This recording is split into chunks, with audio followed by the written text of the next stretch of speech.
Nah, sekarang kita masuk ke yang kedua tentang apa yang sebenarnya harus ada pada diri Anda agar bulan Ramadan itu jadi benar-benar berkah untuk teman-teman.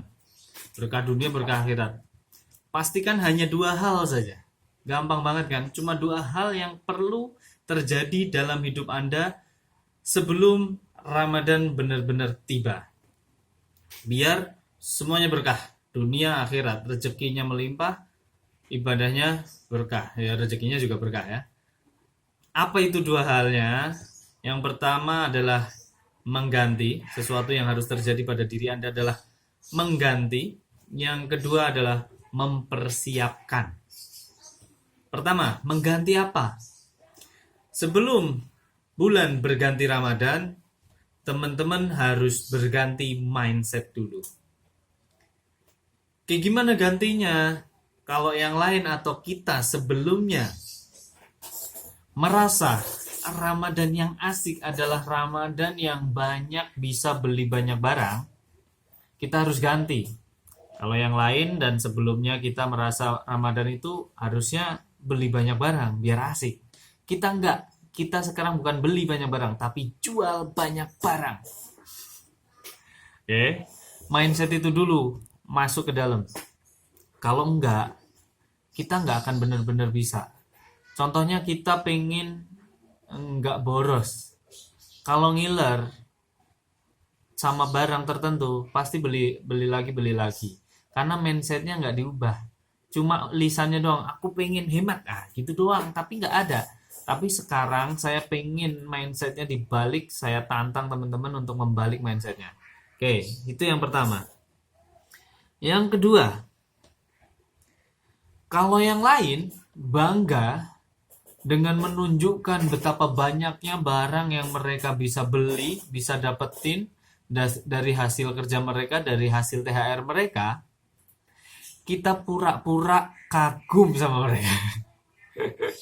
Kita pura-pura kagum, wow keren kamu hebat banget, kerjamu di mana? Wah pasti gajinya banyak ya. Habis itu apa?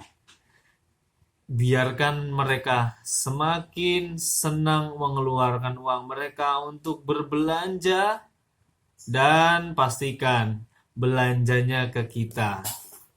Atau setidak-tidaknya pastikan apa yang kita jual harus dia belanjain, harus dia beli. Sehingga biarkan mereka terus terus bangga, wis pokoknya kagum, wow keren kamu hebat, jagoan keren bos, kamu bos emang es kayak gitu aja terus. Ya kita pura-pura sederhana lah, sepura-pura wah kamu enak ya, udah ya aku masih kerja, aku masih jualan ini itu nih di bulan Ramadan nih, masya Allah ya gitu aja udah, biar mereka senang. Dan jangan tersinggung kalau kamu ngapain, waduh udah kerja ini itu udah nggak apa-apa. Nggak usah tersinggung, justru bagus kalau mereka nggak tahu betapa kayanya teman-teman, betapa banyaknya uang yang teman-teman dapetin dari kantong-kantong mereka. Kalau perlu nggak pernah tahu. Kenapa? Kalau mereka tahu bahwa uang mereka berpindah tangan ke tangan atau ke rekening teman-teman dan mereka ngerasa itu, mereka akan merasa sayang setelahnya. Atau merasa, jangan ke sana lagi lah, sayang duitnya. Nah, biarkan mereka taunya bahwa barang yang mereka beli itu keren, bagus, biarin aja. Terserah, bukan mau gimana-gimana ke teman sendiri, enggak. Tetapi karena mereka sukanya gitu ya kita fasilitasi, yang penting mereka tetap bahagia. Bahagia melihat kita masih bekerja keras di saat bulan Ramadan. Aduh, padahal saya seneng saat mereka ngebully saya misalnya. Kamu ngapain bro? Aku masih jualan ini itu, aduh kasihan. Ya udah sini aku beli. Oh, iya. Oh iya yang banyak dong. Aduh buat ini itu. Bukan bermaksud ngemis juga ya, bukan bermaksud ngemis juga. Tapi biarkanlah. Jangan, pokoknya yang sombong kehilangan banyak uang lah. Kenapa? Karena orang yang sombong pasti nggak mau dilihat miskin. So gampang banget jualin mereka. Aduh barang semurah ini masa nggak bisa. saat mereka menunjukkan barang-barang mewahnya yang mereka sanggup beli, misal kita jual apa gitu ya. Misal ini dagangan saya yang baru untuk Ramadan nanti, tapi saya jelasin nanti ya soal barang, contoh barang ya. Jangan langsung ditiru ya. Misal aja, contoh selai sari kurma ini. Selai sari kurma ini murah kan, cuma berapa puluh ribu gitu ya. Mereka nunjukin bisa beli macem-macem, pulang naik pesawat dan sebagainya. Biarin aja, biarin aja. Naik pesawat, bantuinlah aku masih jualan nih. Udah mau lebaran masih jualan, udah mau Ramadan masih jualan dan sebagainya. Aku jualan ini nih persiapan, cocok lah buat kamu di rumah, cocok buat oleh-oleh keluarga di rumah, misal kayak gitu ya. Ayolah belilah. Masa beli tiket pesawat jutaan bisa, ini aja cuma berapa ribu, berapa ratus ribu buat keluarga, beli 6 botol lah, satu karton gini isinya 6 botol gitu. Ini contoh aja ya, saya nggak promosi ini nih. Nanti promosinya ada di video selanjutnya. Misal kayak gitu ya. Nah itu teman-teman, pasti mereka akan gengsi untuk tidak beli. Ya Allah, masa nggak bisa beli gitu aja ya, gitu lah ya. Jadi biarkan, kita ganti mindsetnya, oke? Oke. Kalau yang lain boros, ingat orang kaya nggak boros. Kenyataannya orang-orang dalam tanda kutip, mohon maaf, orang-orang yang masih miskin pengen kelihatan kaya, akhirnya mereka boros. Kenapa? Karena mereka pengen bisa dilihat seperti layaknya orang kaya, karena mereka ngerasa orang kaya itu boros, padahal orang kaya itu hemat banget.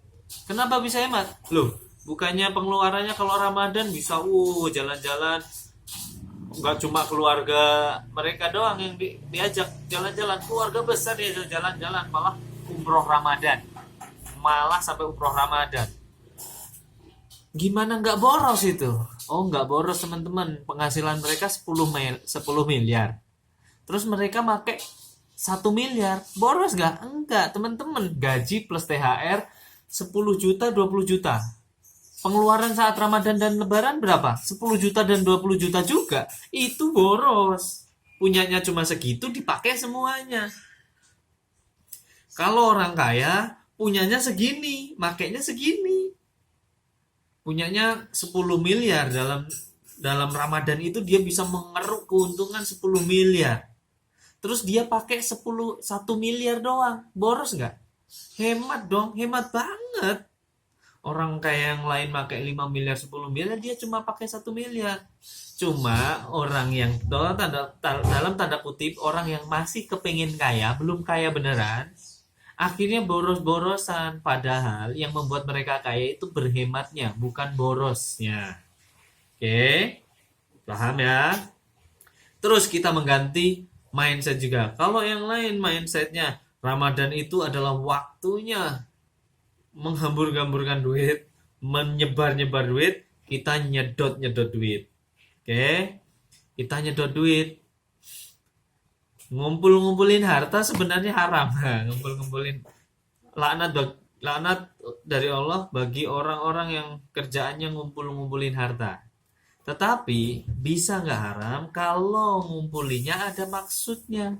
Maksudnya apa? Habis ini bulan berikutnya bisa jadi modal, ini itu. Atau habis Ramadan kan semesteran, habis April itu kan Maret, April, Mei, Juni. Nah, itu kan mau semesteran, anaknya sekolah lagi dan sebagainya. Teman-teman bisa siapkan untuk itu. Ada tujuannya ngumpulin harta di saat bulan Ramadan, bukan untuk dikumpul-kumpulin saja. Jangan lupa zakat. Gitu ya. Jadi bismillah, mindsetnya dilurusin, insya Allah ngasilin. Teman-teman harusnya habis ini udah nggak boros lagi. Kenapa? Karena baru aja saya buka tantang teman-teman. Saya itu, ngerti nggak sih, di luar sana pedagang yang kelihatannya masih susah payah kerja keras di saat bulan Ramadan, orang-orang yang punya duit dari THR-nya tuh merasa, kasihan banget ya, wis beli ya sini, Padahal mereka lagi seneng-seneng teman-teman. Hasil duit mereka bisa jadi jauh lebih banyak dari hasil THR orang-orang kantoran, orang-orang yang dapat THR dan gaji kedua kayak apa ke 13 dan sebagainya itu. Beneran. So, teman-teman kalau masih kerja plus punya mindset ini double, dapat gaji, dapat THR, dapat hasil keuntungan dari dagangan. Enggak double, triple teman-teman. Dapat triple. Teman-temannya di kantor dijualin semuanya. Teman-teman, semuanya yang mau mudik beli ini buat oleh-oleh ke keluarga di rumah. Sari kurmanya, selai sari kurmanya kental, beda dengan yang lainnya lebih kental ini. Ya, macam-macam lah, pokoknya dijualin. Pokoknya mereka pulang harus bawa sesuatu yang dibeli dari teman-teman. Itu mindsetnya. Sampai rumah dijualin lagi, kamu Ramadan nggak punya sari kurma, aduh, kemana aja? Nah, gitu ya.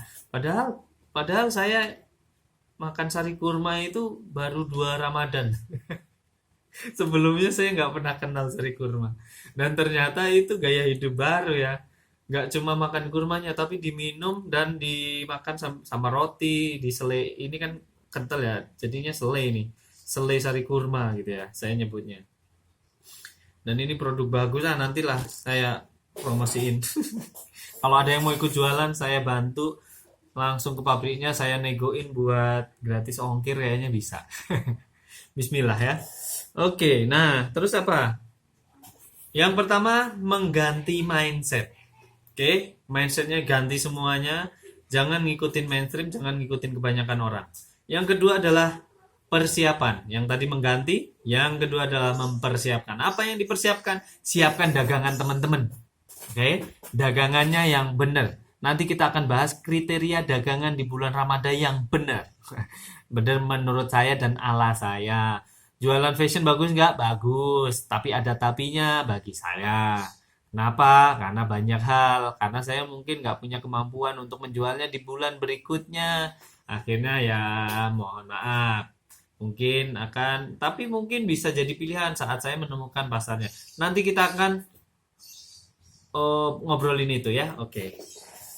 Yang kedua, persiapkan dagangannya udah ya. Nanti kita detailnya akan lebih bahas. Detailnya lebih lebih kita bahas di video selanjutnya biar nggak terlalu panjang teman-teman.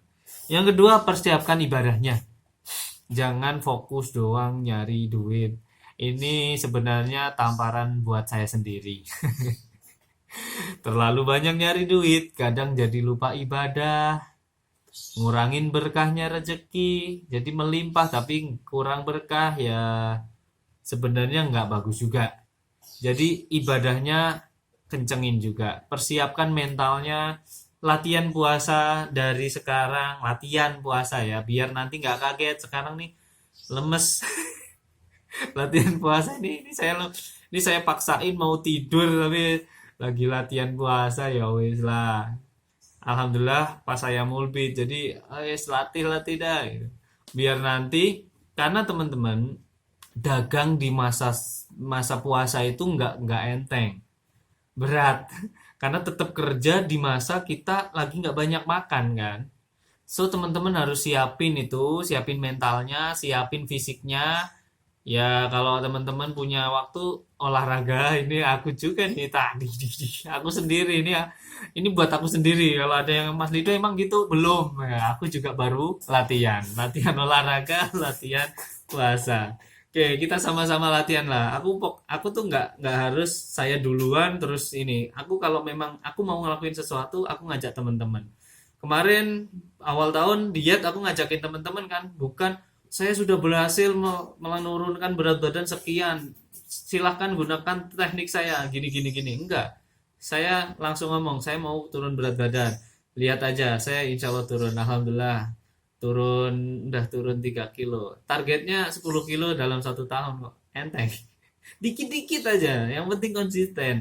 Oke, yang bikin gagal dan yang bikin menyerah itu kan karena terlalu mulu-mulu nggak kecapai, aduh berat lah, udahlah gitu. Nggak, tapi kalau dikit-dikit santai, feeling the progress enak, progress kerasa kok, nih, gitu ya. Terus, oke, siapin dagangannya dan pastinya siapin ibadahnya karena goal utamanya Ramadan adalah kembali fitri. Oke, gitu aja. Terima kasih. Silahkan ganti dan persiapkan. Ganti mindsetnya, semuanya diganti, dibalik semuanya, anti mainstream pokoknya. Dan persiapkan dagangannya plus ibadahnya. Nggak boleh salah satunya. Terima kasih. Gitu aja. Assalamualaikum warahmatullahi wabarakatuh.